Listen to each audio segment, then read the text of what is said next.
Call me Mr. Tibbs. By the time Sidney Poitier proclaimed those words on the big screen in 1967, he'd smashed through Hollywood's color barrier, becoming the first black leading man and the biggest box office draw in Hollywood. No, I was right. I know I was right. Movie audiences first saw Poitier in 1950 in a supporting role in No Way Out as a doctor treating a racist patient. But it wasn't until 1955 that Hollywood really took notice. If you've got any questions to ask, just raise your hand. You hear that, Miller? Sure, Teach. You coming in strong. I can't tune you out. Blackboard Jungle was billed as one of the most startling films in years, about a teacher trying to get through to his juvenile delinquent students.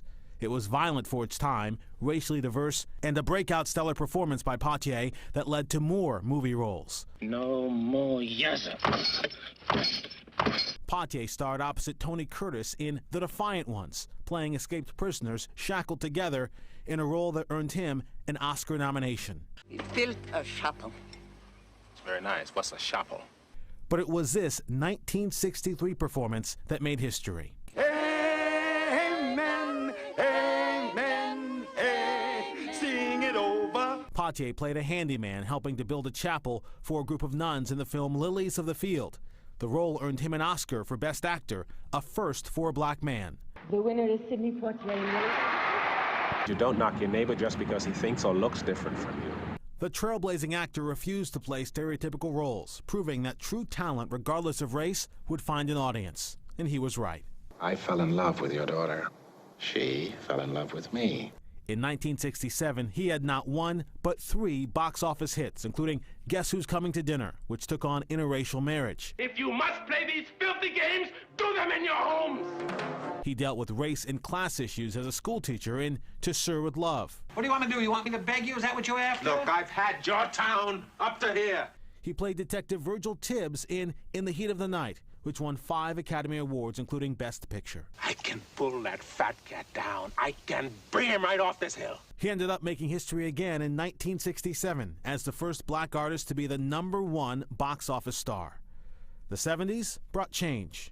Audiences were looking for edgier content. Poitier chose to go behind the camera and direct. We didn't do it. Have you got the right case? He found box office gold with the Richard Pryor, Gene Wilder comedy Stir Crazy, becoming the first black director to make a movie grossing over $100 million. He slowed down in later years, doing a few television movies in the 90s and retiring in 2001, but he always kept busy, writing 3 autobiographical books, a novel, and serving as an ambassador, all while accepting accolades from his peers, including multiple Lifetime Achievement Awards, an honorary Oscar, the Presidential Medal of Freedom, and a Kennedy Center honor.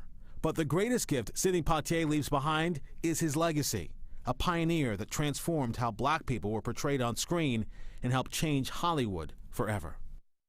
I mean, what a life and what a career. Yeah. A Broadway play about Poitier and his trailblazing career was announced last month. The play is called Sidney. It's based in part on his autobiography, The Measure of a Man. Yeah,